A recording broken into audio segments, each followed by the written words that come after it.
I am here with my dear friend Buzz the Bee from Busy Bee Plumbing, Heating, and Air Conditioning. You are going to want to keep a close eye on the weather today, am I right? And let me tell you, it's time now for your local weather report, brought to you by Busy Bee Plumbing, Heating, and Air Conditioning. Let's buzz on over to the Main Street Media TV Weather Center. Today in Nashville, partly sunny with a high near 59. North-northwest wind 5 to 10 miles per hour. Thank you for that update. Tune in each day on Mornings on Main Street for an up-to-date weather report brought to you by Busy Bee Plumbing, Heating, and Air Conditioning. All of their contact information is below. Have a great day. Good morning, Stephanie. Good morning. I get a hot tea, please.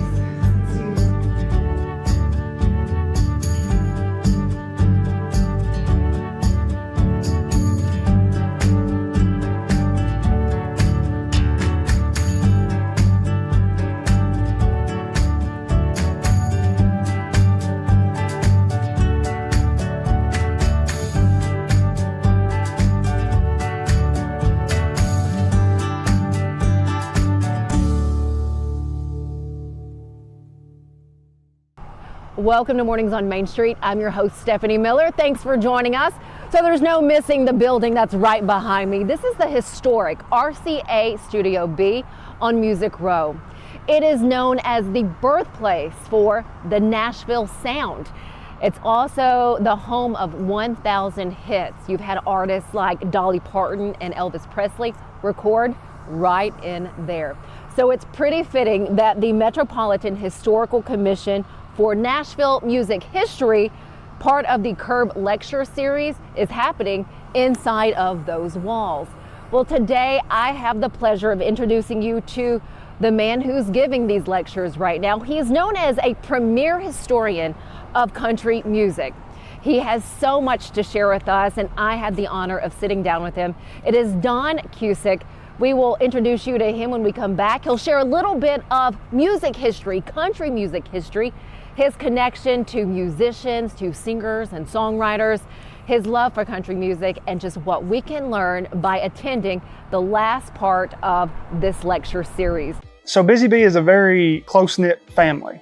We fight just like every family does. We have arguments, but we always come out with a solution to the problems. We don't just fight about what we want, we fight about what customers need. We want to make sure that every customer we go to is more than satisfied. And that doesn't just start whenever we show up at their door. That starts when we show up every day at work. We want to make sure that we are serving our customers to the best of our ability. Step into the Lionel retail store at Opry Mills, Nashville, and you'll be captivated by all the magic of the 123-year history of Lionel trains. Whether you're already a train enthusiast or just getting started, Lionel will energize your love for trains. NASCAR fan? Come check out your local Lionel station to learn all there is to know about model trains and die-cast NASCAR collectibles. Visit nashville.lionel.com or call 615-455-9399. Welcome back to Mornings on Main Street. I have the pleasure of sitting in the historic RCA Studio B in Nashville. It's near me, right on Music Row. I have the honor of talking with Dr. Don Cusic. Thank you, Stephanie. You are very welcome. Thank you. And just to let you know who Dr. Cusic is, he is not only a historian, he's an author, a songwriter. Everybody is in Nashville. No, that is true. He is a man with so much knowledge of country music. And you are leading up this lecture series for Curb Records. And it is talking about the history of Nashville country music. What is it like for you to be the speaker of this series?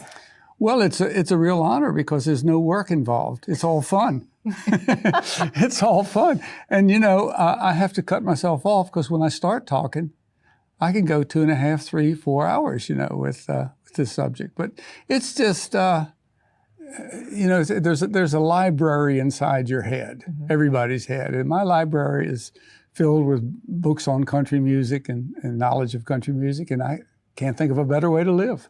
Where did this start for you? Because again, and we're going to get to the lecture series. You still have a few more lectures to go before it ends. And you can be a part of this for $10. You can come and hear Dr. Cusic. But I'd like to know, where did your love for country music begin? Well, it's a real honor because there's no work involved. It's all fun. Country music? Well, Well, let's start with a little old plastic radio in my house that was on, and we had a local station, WKIK, and it was one of those, it was a time before it wasn't top 40. It was they would play a certain show, and then they'd play another show, and they played country at noontime, dinner time. They played rock and roll 3 o'clock after you got out of school. But I just always loved country, and then later got in a band. Everybody's got to be in a band at some time. And we were young guys doing country music. So that made us different because all the other young guys, they're playing rock and roll. And we played country, which means we played for a lot of old folks. Now, you're in the band. What instrument did you play or did you sing? I played guitar. Guitar, okay. I wouldn't call it singing. I can almost picture you now chipping away at the guitar there. So move forward many, many years. And I didn't mention you're also a professor at Belmont University, which is a university known for music and for producing artists, songwriters. But moving forward, you got your foot in the door in 1973, the Country Music Association, correct? What was that like for you at that time, and what was that excitement inside of you? Well, I moved to town and lived in my van. I had a VW van. I built a bed in the back, and that's where I lived. And so I was kind of homeless. Some people took me in, and I got to sleep on some couches. But going from homeless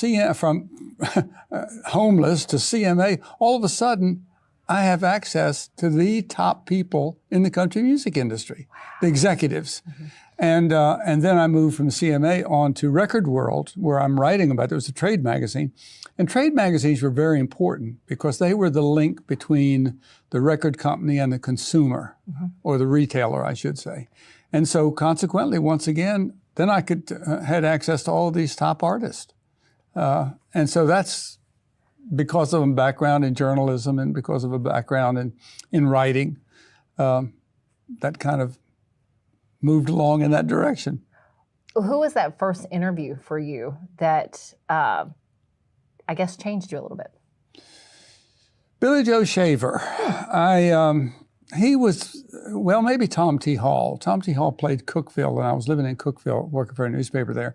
Tom T. Hall, and then Billy Joe Shaver. Billy Joe Shaver would answer a question by shaking his head yes or no. I love those people, no. So it's a little difficult, but that, you know, what you learn is that they're humans, and they're going to read what you write. They're going to, they can be very friendly. You can catch them on a bad day, but they need you, or at least they need that outlet. They needed the CMA, or they needed the Record World coverage, and so it put me in a very privileged position early on. Privileged enough that you were able to write 30 plus books. Your name on now 30 plus books. What's the latest book that you have that'll come out that we can get, and where can we find your other books? Well, good old Amazon. That's always, you've always got Amazon. I saw Elvis and Country Music book or Elvis and Nashville book at the Hall of Fame, Country Music Hall of Fame. I've got a new one coming out on Chet Atkins. And because we are sitting in what they call the house that Chet built. And he played behind Hank Williams. And that'll be out June 1st. And so we're going to have an opening here, I think. I have to say, coming in the RCA Studio B, it smells of history. You know what I mean? Like, it just has that, you can tell it's been around a long time. You can tell people sweated it. That's the best way to put it. And I ask all of these to lead up to this lecture series and the fact that you're the speaker up here because the knowledge that you have is outstanding. What can people learn when they come in and they sit in one of these chairs? Well, it helps to have a little background, you know, that you know some basics. But you know, just sitting here breathing the air, I mean, you are living in history. You are living in a place that has touched your life because of all the songs that have done here. I mean, if you liked Elvis, if you liked the Everly Brothers, if you liked Jim Reeves, Eddie Arnold, oh, the list just goes on and on. They recorded in this studio, and the records are released and somewhere in Iowa, and somebody's listening to it. What do you want people to walk away with when they do leave here after hearing you? Oh, a gift item would be nice. I like that. You know, the memory. The memory. Actually, they don't have gift items here. They have them down at the Hall of Fame. They've got plenty. But really just the experience. I mean, it's a rare treat when somebody can drive to Nashville, especially on the west side of the country, get to Nashville and walk these streets and see these buildings and see these studios and see the Country Music Hall of Fame and the Musicians Hall of Fame. And you're just soaked into music. What happens, you asked me what I played. I used to say I played guitar, but when you get to Nashville, you don't say that anymore. What do you say? Well, I say not really. You know, if you're in Iowa, you can say you play the guitar, but of course I hardly pick it up now, but the level of talent in here is so great.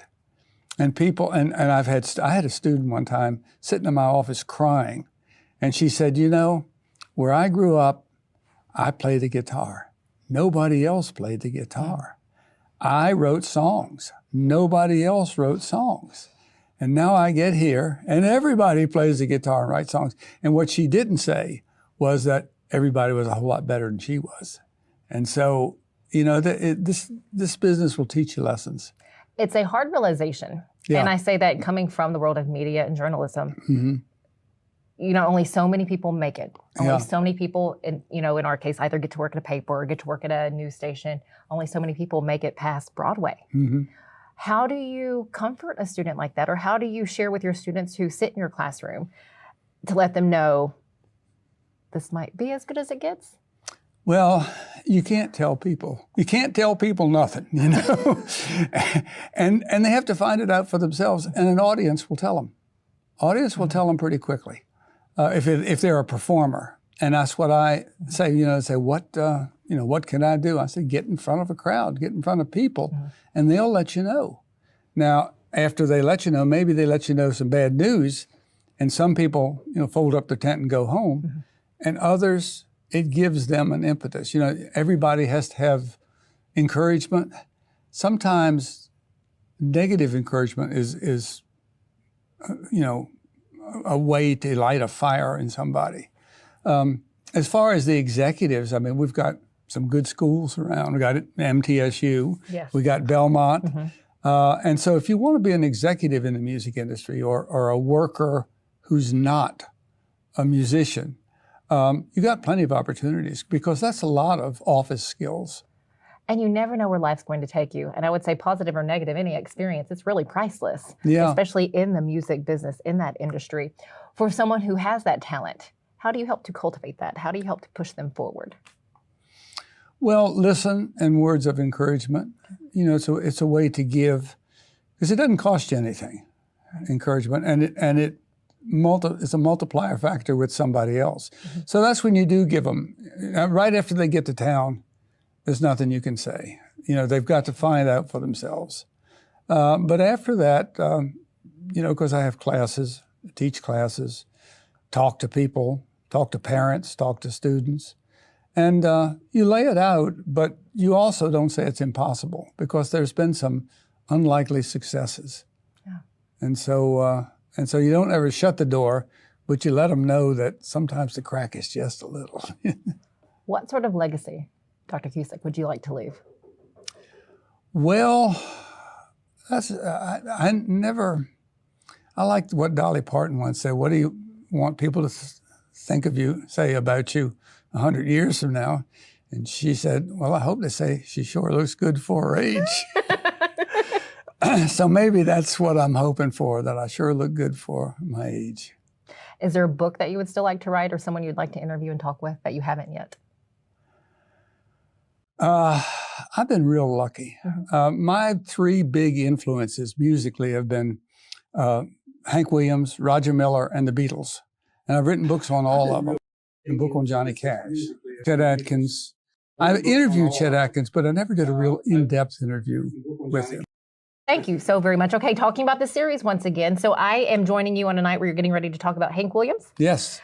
What will people learn tonight about Hank Williams that we may not know? Well, it's called a Hank Williams era. It's all, you know, Hank Williams was not alone by himself. Okay. What I learned when I was doing the first book on Hank was that I thought he just stood alone, way above everybody else in terms of success.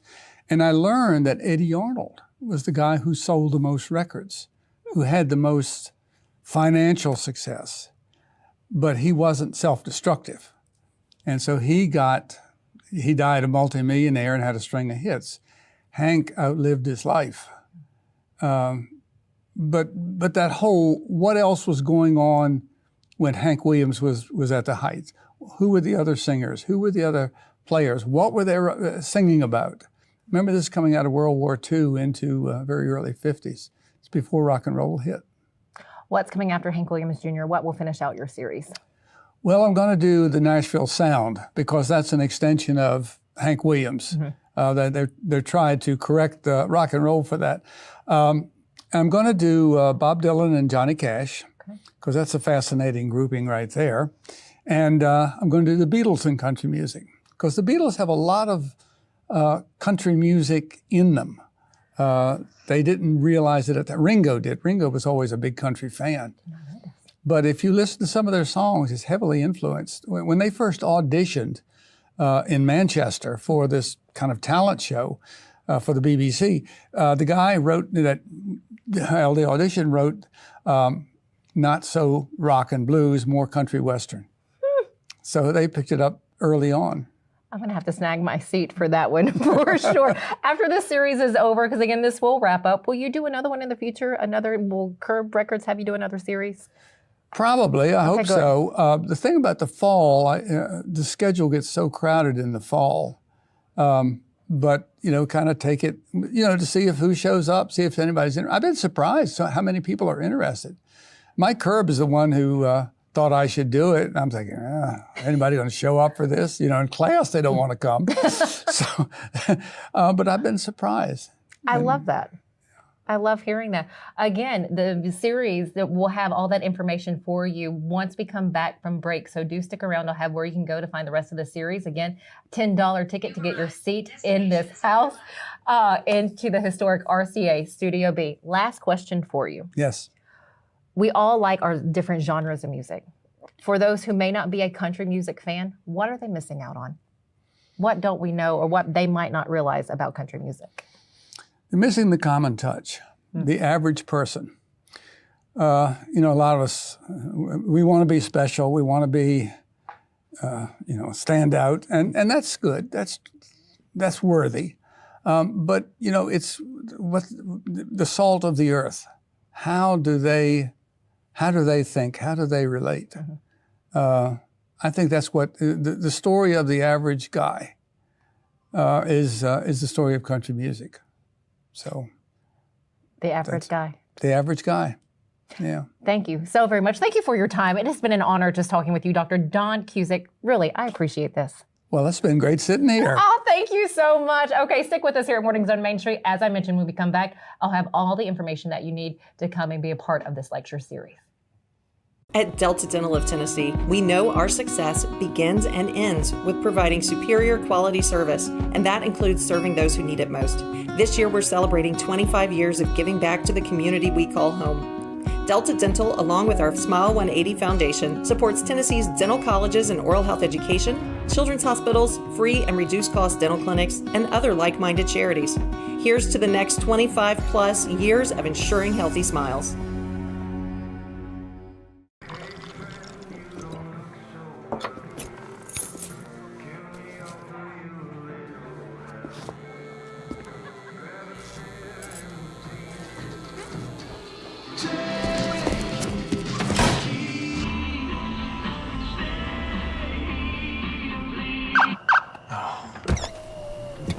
You're seeing the signs too, right? What signs?